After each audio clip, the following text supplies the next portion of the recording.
मध्ये एक पत्रकार परिषद झाली आणि मला असं वाटतं की मला बदलापूरला कुठल्या तरी पत्रकारांनी प्रश्न विचारला होता, मला आता आठवत नाही नाव.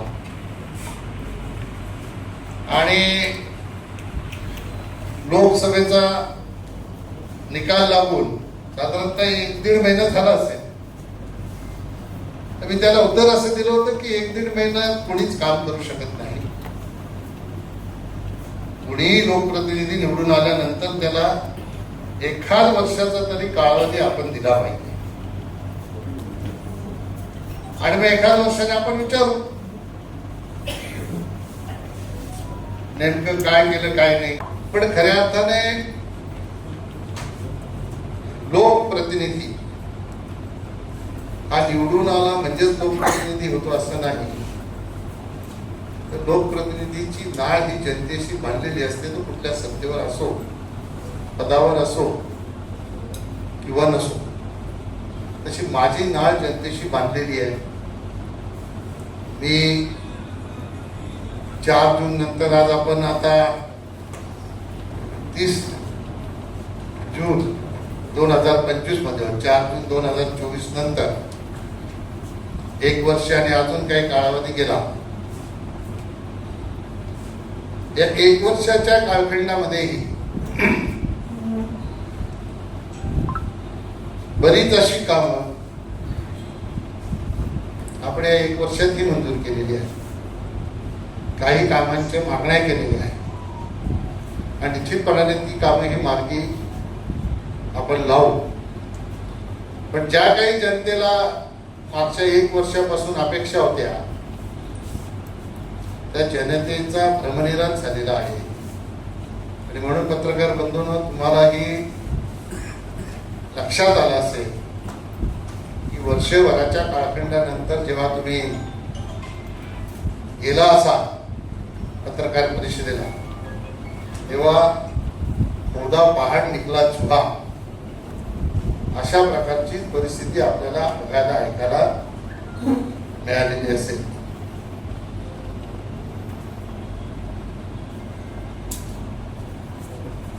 मला असं वाटतंय मी काही गोष्टी आपल्याशी प्रश्नांच्या माध्यमातून उत्तरे देताना शेअर करणार आहे. पण त्यापूर्वी भिवंडीमध्ये काही परिस्थिती निर्माण झाली, काही मुरबाडला झाली असेल, काही शहापूरला झाली असेल, त्या बाबतीत जनतेच्या काही भावना ज्या प्रतिक्रियाच्या माध्यमातून व्यक्त झालेल्या आहेत. मे वर्षभरामध्ये पत्रकार म्हणून आपल्याला काही अपेक्षित असेल, वर्षभरामध्ये मतदार म्हणून मतदारांना अपेक्षित असेल, त्या मतदारांच्या माध्यमातून व्यक्त झालेल्या ज्या भावना आहेत त्या आम्ही ही सोशल मीडियाच्या माध्यमातूनच बघितलेल्या आहेत, ऐकल्या आहेत. आणि त्या भावना पुन्हा एकदा जनतेपर्यंत जाव्या, उजागर व्हाव्या, याच्यासाठी छोटे छोटे 2-4 किती व्हिडिओ आहेत, 2-2 मिनिटांचे काही व्हिडिओ आहेत.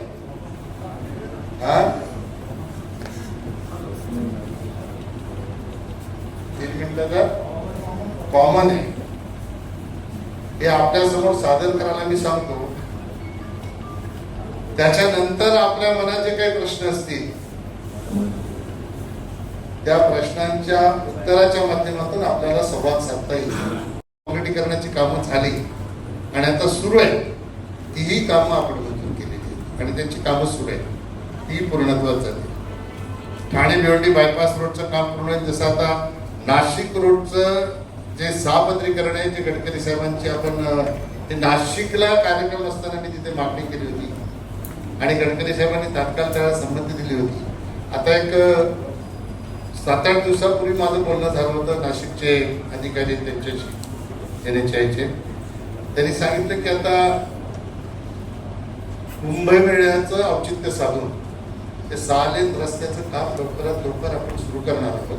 नाशिक भागाकडे, नाशिक जिल्ह्यामध्ये हे काम सुरू झालं. ठाण्यामध्ये सुरू व्हायचं आहे. जसं आपलं आता शहापूर मुरबाड मसा कर्जत पर्यंतचा रस्ता त्याचंही काम सुरू आहे. 9 वर्ष झाले व्यक्ती ते काम करताय. कुडूसला आम्ही त्याचं भूमिपूजनही त्यांच्या हस्ते केलं. सन्माननीय रवींद्र चव्हाण यांच्या हस्ते त्यावेळेस त्याचं भूमिपूजन आम्ही केलं होतं. आणि मनोर पासून काही किलोमीटर त्याचं कामही कॉन्क्रिटीकरणाचं सुरू झालेलं आहे. काही किलोमीटर झालेलं आहे. नवीन कामांच्या बाबतीत परवाच मी जेव्हा मुख्यमंत्र्यांना भेटलो की ठाण्यापासून भिवंडीपर्यंत मेट्रो आली, परंतु आता नवीन विकास डेव्हलपमेंट ही ठाणे भिवंडी बायपास रोडकडे होते. आणि म्हणून मी साहेबांना विनंती केली पत्राद्वारे ठाण्यापासून पडग्यापर्यंत नवीन मेट्रोचा रूट एक मंजूर करावा. आता हे सगळं पत्र देऊन होते का? पत्र दिल्यानंतर त्याची व्हायबिलिटी चेक केली जाते. ती चेक केल्यानंतर सर्वे केला जातो. सर्वे केल्यानंतर डीपीआर बनवला जातो. डीपीआर बनवल्यानंतर पुढच्या प्रक्रिया सगळ्या सुरू होत असतात. आता हे मी सांगण्याचा हेतू काय ते तुमच्या लक्षात आला असेल, तुम्ही समजून घ्या. शहापूरचा अजून तुम्ही विचार केला तर कलमगावचा अंडरपास आहे. कल्याण पासूनचा मुरबाड पासून मालशेज पर्यंतचा रस्ता आहे. हे मी का सांगतो की परत कोणी याच्या बाबतीत भाष्य करायला नको की हा रस्ता आम्ही मंजूर केला. जे लोक 10 वर्षात मी काय केलं विचारतात ना, ते जिथे उभं राहून विचारतात ते काम पण मी केलेलं आहे. जिथे कुठे उभं राहून विचारतात ना ते काम सुद्धा मी मंजूर केलेले आहे. आणि ते काम बऱ्याचशा प्रमाणात पूर्ण झालेले आहे. अशा पद्धतीने दिशाभूल करण्याचं जे काम आहे,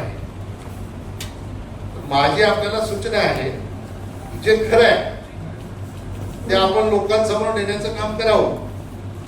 पत्रकार हा जनतेवर प्रेम करणारा असतो. पत्रकाराचं कुठल्या नेत्यावर व्यक्तिगतरित्या प्रेम नसतं. पत्रकाराच्या लेखणीमध्ये चौथा स्तंभ वगैरे सगळं आता हे जुनं आहे, पण पत्रकाराच्या लेखणीमध्ये तलवारीच्या धारेपेक्षा जास्त ताकद आहे आणि जास्त धार आहे. ती धार सत्य जनतेसमोर ठेवण्यासाठी आपण सगळ्यांनी वापरली तर जनतेसमोर सगळ्या खऱ्या गोष्टी ह्या जातील असा मला विश्वास आहे. मी पहिल्या वर्षात मी काय केलं, पहिल्या वर्षात कोणी काय केलं याची तुलना मला करायची नाही, कारण कोणाची कोणाशी तुलना होऊ शकत नाही. पण कोणी जर अभिमानाने सांगितलं असेल की मी पहिल्या वर्षात हे केलं, तर मी हे पहिल्या वर्षात जे केलंय ना ते 5 वर्षात ते 10 वर्ष राहिले तरी होऊ शकत नाही. त्याची यादी आपले लोक देतील, कारण मला कागद घेऊन काय तुम्हाला सांगायचं नाही. कारण मी 10 वर्षात काय केलंय ना मला पूर्ण पहिल्या दिवसापासून सगळं सांगते. 2014ला निवडून आल्यानंतर राज्यामध्ये बीजेपीचं सरकारही आलं नव्हतं. मी जिल्हा परिषदेचा अध्यक्ष असताना MMRDचा सदस्य असल्यामुळे MMRDच्या अधिकाऱ्यांशी तेव्हापासूनचा परिचय होता. आणि खासदार झाल्यानंतर आघाडीचं सरकार होतं, त्यावेळेला आपल्या कल्याणच्या दुर्गाडीचा ब्रिज, आपला मोठागाव ठाकुर्लेचा ब्रिज यांना प्रशासकीय मंजुरी मिळवून देण्याचं काम त्यावेळेला केलं होतं. त्याच्यासाठी श्रीकांत शिंदेनेही मोठागाव ठाकुर्लेसाठी प्रयत्न केला होता. आनंद परांजपेंनी केला होता. ज्याने कोणी केला असेल त्यांचं श्रेय त्याच्या पाठीमागे आहे. पण आपल्या माहितीसाठी म्हणून सांगतो, मलाही माहित नव्हतं. एक दिवशी मी सहज माहिती काढली. ते भिवंडी तालुक्याचा भाग जो आहे तो कल्याणच्या पलीकडच्या खाडी किनाऱ्याच्या पाण्याचा जो पार्ट आहे ना तिथपर्यंत भिवंडी तालुक्याचा भाग येतो, अशी माहिती मला मिळाली होती. तपासून बघावं लागेल, मी त्याची सत्यता कधी पडताळून बघितली नाही. त्याच्यामुळे सुरुवात इथून झाली होती. आणि मला असं वाटतं की 15-16 भाषणं केली असतील एक वर्षामध्ये. नहीं, ये मैंने भी वो प्रेस कॉन्फ्रेंस में ही सुना. उसी दिन मैंने भिवंडी के कमिश्नर से फोन पे बात की. उन्होंने कहा कि मेरे पास कोई ये बात बोलने के लिए आया नहीं, मेरे साथ किसी की मीटिंग हुई नहीं. आप इसकी जानकारी गोपाल सिंह जी दे सकते हो. मेरा फोन उनके पास गया था कि नहीं गया, कि मुझे भी क्यूरियोसिटी थी कहाँ से आया है 500 करोड़ का फंड. तो मेरे जानकारी के हिसाब से जो मुझे कारपोरेशन से मिली है, ऐसी कोई भी योजना नहीं है. अगर प्राइवेट कुछ होगा तो मैं नहीं जानता. आप लोग जाके कारपोरेशन में उसकी इंक्वायरी कर सकते हो, लेकिन किसी को प्राइवेट भी करना है तो कारपोरेशन के सिवा कोई कर नहीं सकता है कि उसका भी टेंडर आएगा, उसकी भी प्रोसीजर है. ये टेंडर से ही होगा. कोई बोलेगा मैं टेंडर लगाता हूँ तो ऐसा किसी को लगाने के लिए मौका नहीं होता है, उसको प्रोसीजर से ही होता है. तो ये ऐसे ही जैसे मैंने कहा कि इसके अंदर तक आप चले जाइए और उजागर करिए उसको. अभी सुनो, अभी हमारे हाथ में यही एक चीज है, बराबर. स्टूडेंट क्या अन्याय करता है क्या नहीं, अगर अन्याय करता है तो जनता को गुमराह करना मेरा काम नहीं है. मैं ऐसा नहीं बोल सकता कि चुटकी बजा के मैं इसको भगा दूंगा, ये मेरा काम नहीं है.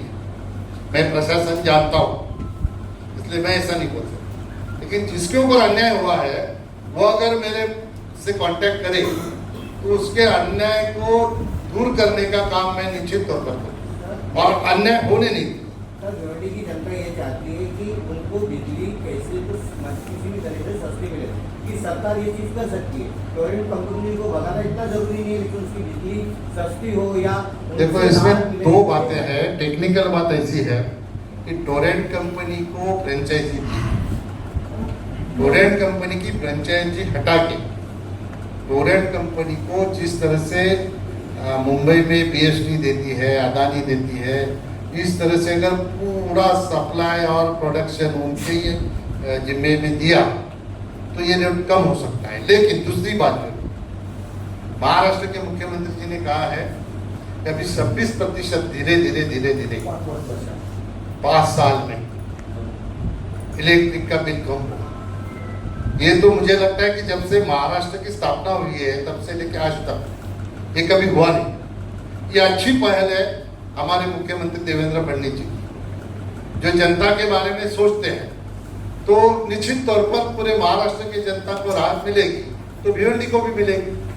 खासदारांनी सांगितलं की भिवंडी जो मेट्रो प्रकल्प आहे तो कपिल पाटलांमुळे स्थगित झाला. आजही त्याला चालना मिळाली, मेट्रो प्रकल्प तसाच रखडला. त्यांना विचारायला पाहिजे होतं कसा, माझ्यामुळे कसा स्थगित झाला. काम तर सुरू आहे, स्थगित कुठे झाला. आता स्टेटस काय? अरे स्थगित कुठे झालं? 90% काम पूर्ण झालंय, स्टेशनचं काम सुरू आहे. पण स्थगित कसा झाला, कुठला स्थगित झाला, बरं पुढचा स्थगित झाला असं जर त्यांचं म्हणणं असेल तर ते महाराष्ट्राच्या मुख्यमंत्र्यांच्या सोबत बैठक घेऊन तिथे फॉरेस्टच्या जागेमध्ये लोकांची घरं आहेत, फॉरेस्टच्या जागेमध्ये लोकांची दुकानं आहेत, हे सगळे तिथे बसलेले लोक यांची दुकानदारी संपली असती, रोजगाराचं साधन संपलं असतं. म्हणून सहानुभूतीने विचार करून तत्कालीन मुख्यमंत्री देवेंद्र फडणवीस साहेब, नंतर झालेले एकनाथ शिंदे साहेब यांनी जनतेचा विचार करून तात्पुरत्या स्वरूपात ते काम थांबवलं. स्थगिती नाही दिली, ऑफिशियल स्थगिती नाही. अंडरग्राउंड मेट्रो करण्याच्यासाठी MMRDA ला सूचना दिल्या आणि सांगितलं की अंडरग्राउंड मेट्रो करता येते का हे बघा. त्याचा खर्च वाढला. पण मला असं वाटतं की आता आमदार महेश चौगुले यांनी काही पत्रकार परिषद घेतली होती आणि त्यांनी सांगितलं की मुख्यमंत्र्यांच्या बैठकीमध्ये याची चर्चा झाली आणि त्या चर्चेमध्ये ही मेट्रो अंडरग्राउंड करण्यासाठी तत्वतः मुख्यमंत्र्यांनी मान्यता दिली. आता ह्याच्या सगळ्या प्रोसेस ज्या पुढच्या आहेत त्या मी मगाशी सांगितल्याप्रमाणे त्या होतील. आता हे असं खोटे प्रश्न आणि खोटी उत्तरं देणाऱ्या माणसांना पत्रकारानेच विचारलं पाहिजे की कसं माझ्यामुळे थांबलंय तर स्थगिती मिळाली, त्याचं उत्तर दिलं पाहिजे ना. आता हे काय झालं, नाचणं आहे ना अंगण वाकडं तसं झालंय. मी काही केलं नाही आणि केलंय ते आता मी केलंय, माझं काम मीच कसं थांबवणार. त्यांचं असं म्हणणं आहे की गेल्या 10 वर्षात खासदार कपिल पाटील यांनी निवडणुकीसाठी आणि संपूर्ण जिल्ह्यासाठी ग्रामीणसाठी उपयुक्त असलेले स्वर्गीय इंदिरा गांधी रुग्णालयाला जिल्हा रुग्णालयाचा दर्जा देऊ शकलेले नाही. अरे वा, मस्त प्रश्न. इंदिरा गांधी रुग्णालयाला दर्जा देण्याचं काय पद्धत आहे कोणाला माहित आहे का? माहित आहे तुम्हाला तरी माहिती आहे, पत्रकारांनी कधी माहिती काढली का? असं आहे, एखादं शासकीय रुग्णालय हे 200 कॉटचं जर असेल तर त्याला फक्त कन्वर्ट करायचं असते जिल्हा रुग्णालयात. आपलं IGM हॉस्पिटल हे आधीच 200 कॉटचं आहे, बरोबर. इथे आता सुप्रिटेंडची पोस्ट आहे आणि त्याला जिल्हा रुग्णालयाचा दर्जा मिळाला की सिव्हिल सर्जनची पोस्ट आणि मग जिल्हा रुग्णालयाचा. याला फक्त टेक्निकल गोष्ट आहे ती राज्य सरकारच्या माध्यमातून ही गोष्ट करायची. काय पत्र दिलं, मी हे दिलं, त्यांनी ते तरी दिलं का? मी काय, मला लोकांनी 10 वर्ष फक्त पत्र देऊन गप्प बसण्यासाठी नव्हतं केलं, मला लोकांनी पत्र देऊन ते काम पण पूर्ण करण्यासाठी खासदार केलं आणि मंत्री पण त्याच्यासाठी केलं. आता मीच ते करून आणणार. जिल्हा रुग्णालयाचा दर्जा आहे ना, ते ऑलरेडी जिल्हा रुग्णालयाच्या दर्जाचं हॉस्पिटल आहे, त्याला दर्जा देण्याची गरज नाही. दुसरं माहितीसाठी म्हणून सांगतो, दुसरं एक पलीकडे आमदार आहे, ते सांगतात की आता जे बाल आणि महिला रुग्णालय जे आपण 200 कॉटचं मंजूर करून आणले केंद्र सरकारकडून, किती पैसे? 52 कोटी केंद्र सरकारकडून नॅशनल हेल्थ मिशन मधून मंजूर करून आणले. स्पेशल केस म्हणून आपल्या ग्रामीण भागामध्ये 2 आरोग्य केंद्र, अनगाव 3 आरोग्य केंद्र, अनगाव, भिवंडी आणि वाशिम, आणि एक आपला स्टोर रूम आहे याला तुमच्या गोवेलीला, आणि मुरबाडच्या शिरोशीला एक आरोग्य केंद्र, त्याला कमी पैसे आहेत. हे 6 कोटी 22 लाख 22 लाख असे नॅशनल हेल्थ मिशन मधून आपण मंजूर करून आणले. मी मंजूर केले, ते भाषण आपण पाहिलं, त्याचं श्रेय कोणाचं नाही. ह्याला मंजूर करण्यामध्ये तत्कालीन आपले देशाचे हेल्थ मिनिस्टर मनसुख मांडविया आणि आपल्या महाराष्ट्राची सुपुत्री राज्यमंत्री भारती पवार या दोघांनी खूप आपल्याला मदत केलेली आहे आणि म्हणून हे स्पेशल केस म्हणून मंजूर झालं. तुम्हाला माहिती म्हणून सांगतो, मी आपल्या राज्याच्या सचिवांना सांगितलं हा प्रपोजल तुम्ही पाठवा. ते बोलले सर अशी काही स्कीमच नाही. परत तुम्हाला काय करायचं, परत येईल तुम्ही पाठवा. माझ्या शब्दाखातर त्यांनी पाठवलं. पाठवल्यानंतरही बोलला साहेब ते परत येईल. ते परत आलं नाही. त्या प्रपोजलच्या सोबत निधी मंजूर करून परत हे स्पेशल केस म्हणून आपल्या ठाणे जिल्ह्याला केंद्र सरकारच्या नॅशनल हेल्थ मिशन मधून हे पैसे आपण मंजूर केले. आता हे दर्जा बिर्जा देणे खूप सोपं काम आहे. जिथे उभं राहतं ते कामच मी मंजूर केलंय. तुमचं आहे काय? बरं, कसं मंजूर करायचं याची पद्धत तर माहिती पाहिजे. आधी प्रोसिजर शिका आणि मग काहीतरी बोला. हे असं बोलून होत नाही. नुसतं हवेवर काहीतरी बोलायचं आणि लोकांची दिशाभूल करायची, हे असं कुठे चालते का? दुसरं, तिथं स्टाफिंग पॅटर्न मंजूर करा, तिथे स्टाफ नाही, हे लोकसभेत प्रश्न. केंद्र सरकारने जरी हे 200 कॉटचं हॉस्पिटल मंजूर केलं असेल, याला सुद्धा स्टाफ केंद्र सरकार देऊ शकत नाही. हा कायदा आहे. ह्याच्यासाठी सुद्धा स्टाफिंग पॅटर्न हा राज्य सरकारलाच मंजूर करावा लागेल. राज्य सरकार स्टाफिंग पॅटर्न मंजूर करेल तेव्हा ते हॉस्पिटल होईल. उगीच काही जाऊन दिल्लीत प्रश्न विचारायचे पार्लमेंटमध्ये, तिथून स्टाफ पाठवणार आहेत का? आधी माहिती करून घ्या. वर्ष झालं आता. कोण स्टाफ देणार आणि कुठून येणार, त्याची प्रोसिजर काय, हे तर शिकून घ्या. उगीच काहीतरी विचारायचं आणि टाकायचे व्हिडिओ आणि शाबासकी मिळवायची, हे आता जनता हुशार आहे, आता असं कोणी भुलतापणा बळी पडत नाही. झालं का भिवंडी? साहेब, स्वतः तुम्ही सांगितलं एवढी कामं झाली, परंतु पायावर प्रत्येक सभेत, प्रत्येक कार्यक्रमात, प्रत्येक पत्रकार परिषदेत स्वतः तुमच्यावर टीकेचा विकास करतात. यांचा विजय त्यांना पचला नाही का असं तुम्हाला आता मी सांगू का, एक गोष्ट सांगतो बघा. हे नाव असं आहे ना, हे नाव घेतलं की टीआरपी वाढते, बरोबर? स्वतःची टीआरपी वाढवण्यासाठी नाव वापरायचं माझं. सर शापूर दुसरा मुद्दा असा आहे की टीका टिप्पणी करणं. माझ्या तोंडात एकदा तरी नाव आलं, मी टीका केली, मी खरी माहिती तुम्हाला देतो.